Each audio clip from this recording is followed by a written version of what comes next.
Hey everybody, this is Maxine Taylor, Georgia's first licensed astrologer, and I've got updates on our presidential candidates. Let me give you the names of the charts I'm working with and the information I'll be giving you today. I have Hillary Clinton's birth chart, Bernie Sanders, Donald Trump, Ted Cruz, and Jeb Bush. As of today, February 20th, 2016, I do not have Marco Rubio, John Kasich, or Ben Carson. I left a voicemail at Marco Rubio's headquarters a couple of weeks ago and have not heard back. I spoke to somebody at John Kasich's headquarters who was very charming and very lovely, but I have not heard back from his people either. In order to do an accurate prediction using the diurnal chart, which is my specialty, I must have the exact time of birth. If that birth time is 4 minutes off, the diurnal chart is 1 day off. And this is why the diurnal chart is so great for rectification. It's also what I use for political predictions. Now, the diurnal chart shows us what is going on through the eyes of the person, what is really happening, how they really feel about the day in question, which is very, very interesting with some of these charts. So I'm going to start with Hillary. Now, there are 2 birth times on record for Hillary. The one that I use is the AM birth time as listed on Astro Data Bank by Lois Rodden many years ago. It has a AA listing, so I know it's a good one. So let's talk first of all, and I'm just going to run through these for you, and then you are going to decide for yourself what you think. All right, starting with Hillary, let's start with the Democratic National Convention, because that's the one where they elect their representative. This is the diurnal chart. Now, this may be meaningless to you, but I'm going to explain to you. In an election, we would expect to see a lot of activity right here at the very, very top of the chart. This is the 10th house of career and public image. The angles of the chart, the cusps, meaning of the 1st, 10th, 7th, and 4th houses. Very, very important.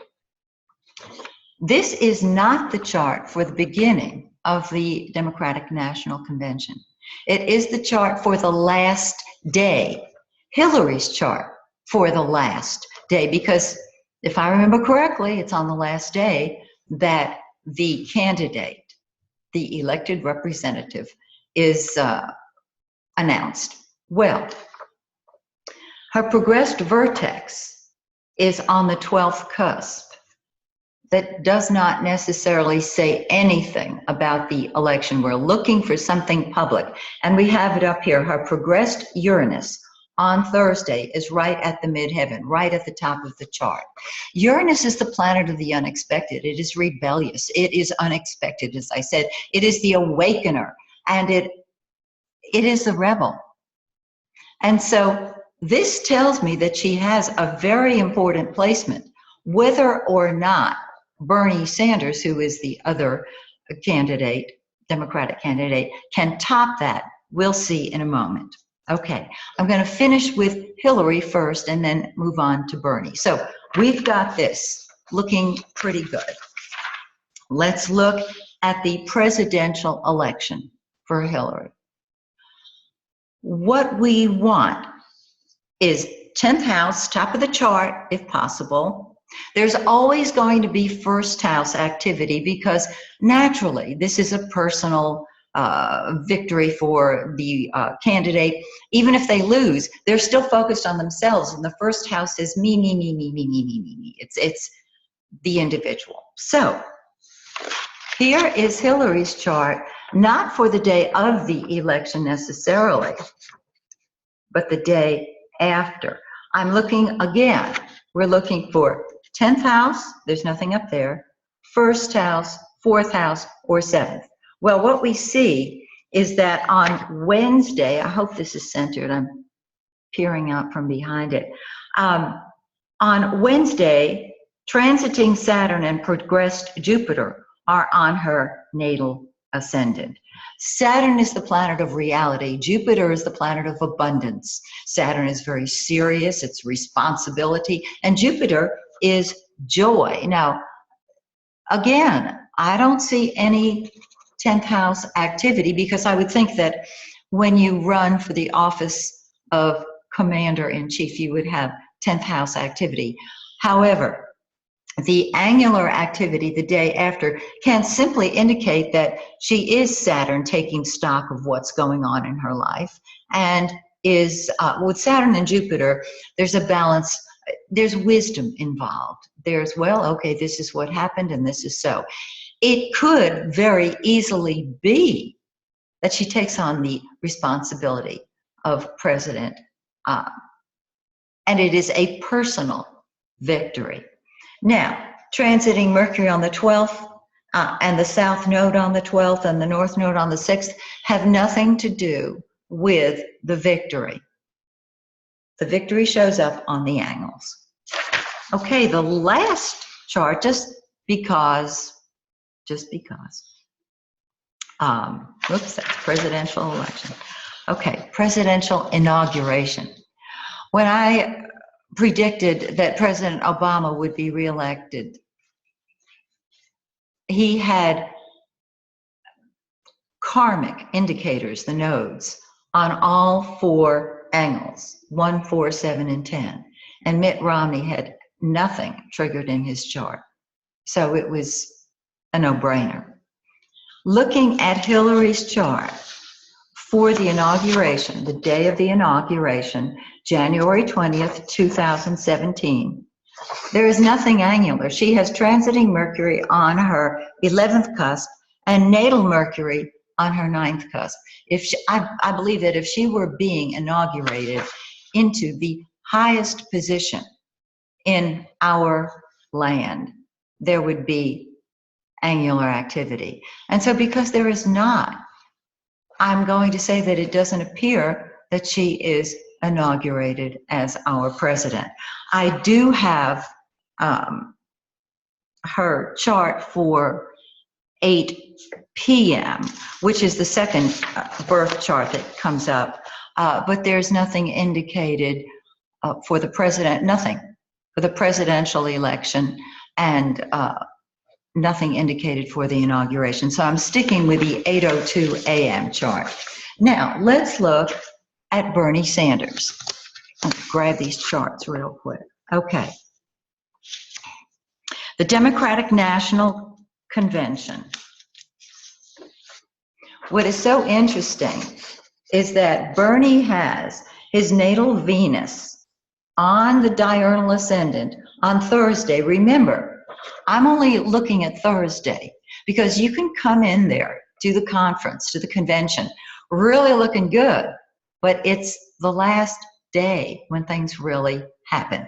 So while he may feel really happy, and he's got Venus on the diurnal ascendant, that does not necessarily indicate that he is the representative of the Democratic Party. It does look good. However, if you'll notice that on Friday, the day after the convention ends, Uranus, remember I talked about Uranus in Hillary's chart, the rebel, the one that's unprecedented and unpredictable and explosive. He has transiting Uranus on his 7th house cusp. The 7th house rules partnership, whether it's personal or business. It also rules your adversary. And so there can be something very unpredictable that happens in Hillary's life. Now, we saw it the day of the convention. In Bernie's chart, it shows up the day afterwards, or it could very well be with another partner in his life, a business partner, or a personal partner, etc. So he does have Venus on his ascendant. Once again, I would expect more 10th house activity, but Venus is love and blessings. So I leave that to you to determine. So let's move forward. We've got the Democratic National Convention. So let's talk about the actual presidential election. Okay? Each planet has a different meaning, and by virtue of where it falls in the chart, that is the personality that and the message it brings to that area of life. All right, this is the election for Bernie, and he has his progressed Mercury on the midheaven. He is a Virgo, and Virgo is ruled by Mercury. So that is very interesting. However, Mercury is not a really strong planet for that type of victory. If, once again, you're going to be elected the commander-in-chief of the most powerful nation in the world, you would expect just a little bit more than Mercury. I could be wrong. I could be wrong. Now, he has his progressed Venus on the ascendant the day of the election. Again, this is very lovely from a personal standpoint. He does have the professional indication. It is Mercury, and Mercury is not as powerful as some of the other planets, but he does have 10th house activity. So again, I'm going to leave this up to you to interpret your way. Let's talk about the inauguration. Here is the inauguration chart for Bernie Sanders. The day before the inauguration, he's got Pluto, total transformation, out with the old, in with the new, on the midheaven. And the day of the inauguration, he has progressed Venus, Venus being love, being blessings, etc. So there you have it.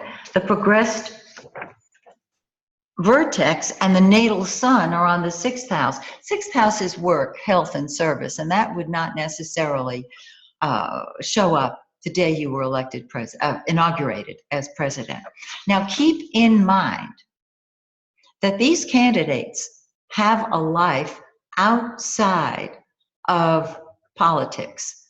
You might say, well, the presidential candidate would have a very active political life. That's true. If they were not nominated, if they did not win the election, they would still have activity that can be indicated by these diurnals. So that's the Democratic side. By the way, I do have Michael Bloomberg's chart, and I have worked on his diurnals, but he has not yet announced as of this date. So I'm not going to go into the chart of somebody who is not yet an official candidate.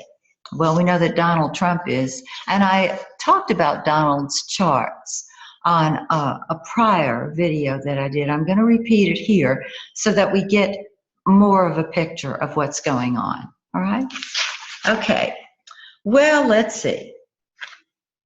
In my first video, I told you that there was so much activity around Donald's chart that he comes in looking good. He has Uranus on his midheaven on Wednesday. So once again, expect something unexpected, which you might say is predictable for Donald Trump. But we're talking now about being elected to an office or being nominated to be the representative for the party. On Thursday, his natal sun is on the midheaven.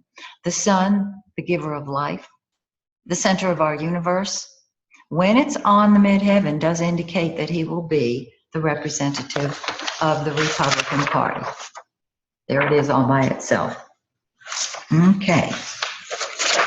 Let me go through the rest of these. I have so many papers here. I want to keep them in order. Now let's talk about the actual election.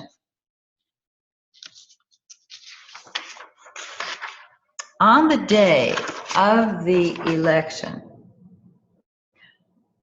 Donald has transiting Venus right behind the ascendant. Now, the ascendant is the most personal point in the chart. It is the me first point. Venus brings blessings, and very often in the charts of political candidates, even while they are running, I've seen Venus around the ascendant because they're in love with themselves. And you know what? If you want people to love you, you've got to love you. They feel good about themselves because their supporters are cheering them on, and it's a wonderful time for them. However, I've put the degrees here. Transiting Venus in the diurnal chart is 25 Sagittarius 43.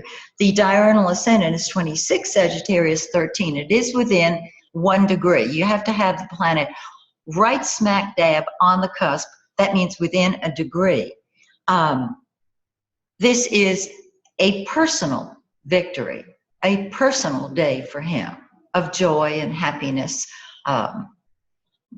But it is, the diurnal ascendant is moving forward. And very often the votes are not tallied or they're not completed until the day after the election.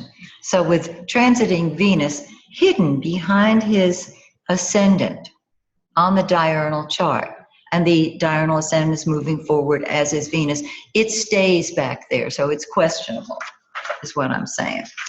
Sorry, that's how it is.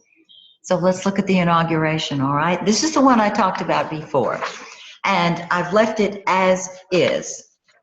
There's nothing on the midheaven, nor is there anything on the midheaven in the presidential election chart. And I've had people say to me, well, of course there would be nothing on Donald's midheaven. It is all about him. It is a personal victory. So the decision, well, we'll all find out how it turns out. On the inauguration date, when the candidate, the one who has won the election, is inaugurated and begins his or her term of office, we would expect to see 10th house activity. Can't always do that. Mars, which is what comes first, which is passion, it's what we throw ourselves into, is sitting right there on the ascendant. If this does indicate Trump's inauguration as president, it is a total personal victory and indicates that he is putting himself first. I'm not trying to be critical. I'm just reading the chart, okay? I don't have a horse in this race. So, transiting Mars, Mars moves slowly, is 24 Pisces 18. On the day of the inauguration, his ascendant is 24 Pisces 22. That's pretty darn close. And I had said he doesn't have the traditional indications of victory. However, as many people have reminded me, Trump does put himself first. And this could be an indication that he will be inaugurated on that day. Again, I'm waiting for Rubio's and Kasich and Carson's birth times. If anybody out there has them, please let me know. I'll be glad to do the charts on them. And if you know somebody who is running for president but has not declared, please don't send me their birth data. Until they have officially declared, I'm only doing the candidates that have been in the running. Okay, let's talk about Ted Cruz. Well, the Republican National Conference, here it is right here. On Thursday, the last day of the convention, his natal sun and progressed Venus, the sun, the giver of life, and Venus, love and joy, are on the 7th cusp. So I'm looking for angles. 1, 4, 7, and 10. Well, we've got 7. And you might say, well, that's terrific. And that may very well be true. But the 7th house, as I said, is the house of other people. It's the house of the public. It's the house of partnership. And it's the house of your adversary, your open enemy. And so the way I'm interpreting this, and again, this is subject to my interpretation, this is the victory for his adversary rather than himself. So in order to see what all might be happening down the road, we've got to look at the rest of his charts. The presidential election, very, very interesting. Here it is here. The election is on Tuesday, so I looked at Tuesday and Wednesday. Transiting Jupiter, abundance, is on his second cusp of money and possessions, tangible possessions. Wednesday, his natal Uranus, that rebel again, is on his second house, second cusp. If you won a political election, I don't think you'd be all that concerned with your money or your possessions. And he might consider the election one of his possessions. It would be a victory. This does not have any angular activity that I'm looking for except transiting Saturn. Transiting Saturn on the very bottom of the chart. The bottom of the chart, the nadir, the fourth house cusp, is the end of the matter. And Saturn there brings responsibility. It brings seriousness, it brings reality. If this birth time is accurate, I would be looking for, as I said, a more public indication of a victory. So Ted Cruz does not seem to have it in this particular chart. So I looked at the chart of the inauguration. I hope you're still with me. Okay. You can always pause it, come back.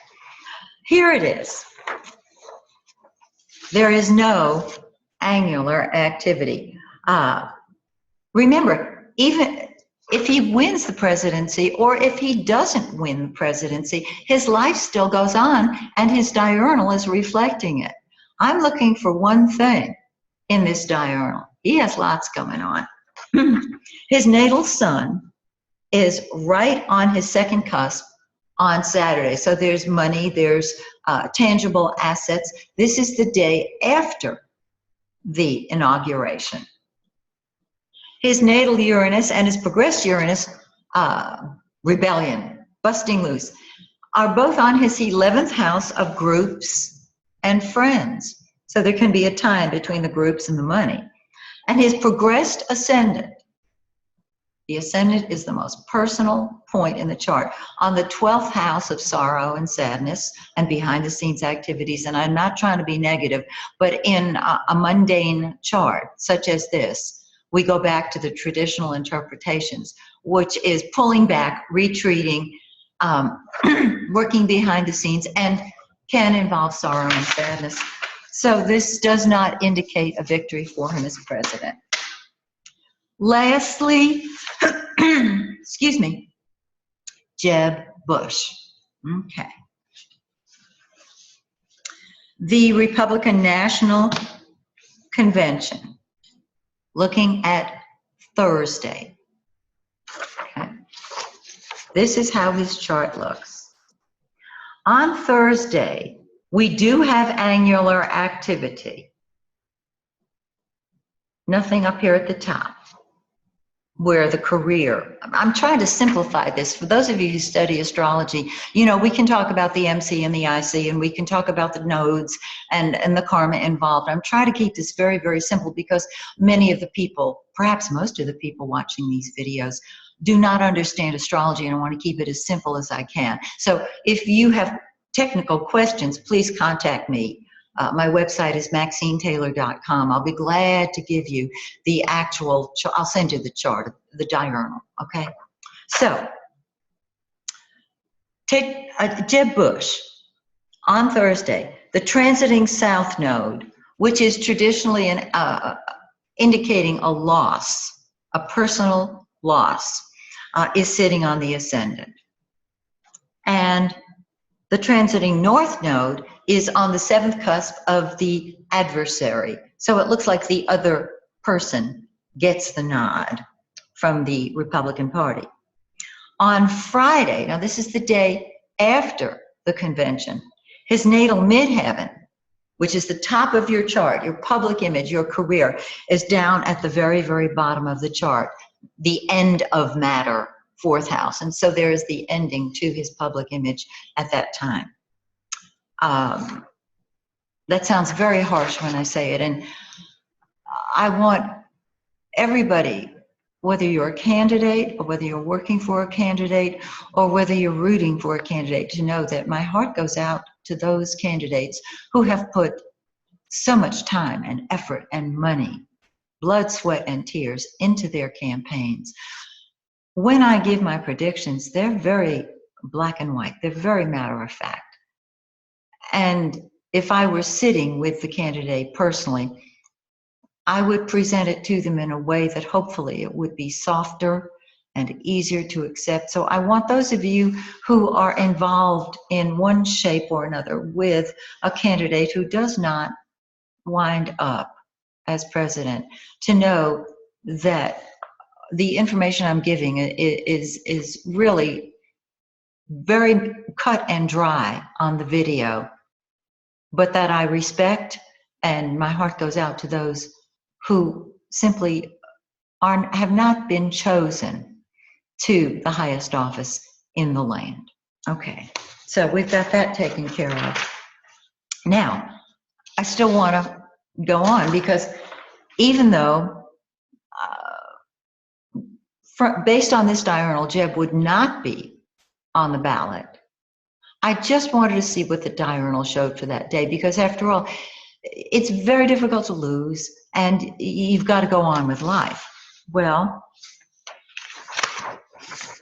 on Wednesday, the day after the election, transiting Jupiter, which is the great blessing, the great benefic, sits on the nadir, the fourth house cusp. And so there are family blessings. There can be a lot of happiness with family, but it's not enough to grant a victory. And let's see what else. His progressed descendant is on the fifth cusp, which does rule fun and gambling and enjoyment. And so I am hoping that he will enjoy himself the day after the day of and the day after the election.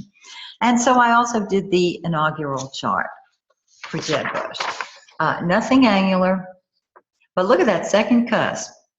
He's got transiting Jupiter, natal Neptune, progressed Neptune, and progressed Saturn there. So there is a reckoning regarding money on that day, number one. Number two, this can mean much more income for him on that day. He doesn't have the angles that we're looking for. His natal Mercury is on the sixth cusp, so there's work involved. Positive work, neutral work, and Mercury is a neutral planet. So I've worked for hours on these charts, days, waiting for the right time to present them. If and when I get birth data on Kasich, Rubio, and Carson, I will share that with you. Keep in mind that right now in February, we are months away from these conventions and from the election, and almost a year away from the inauguration. I'm basing all of my information on astrology, not on politics. I am not a political animal. So I hope this is helpful to you. And I hope that you look at everything objectively, and if you're really involved, that your candidate does do well. So until we meet again, may the stars shine brightly on you and yours.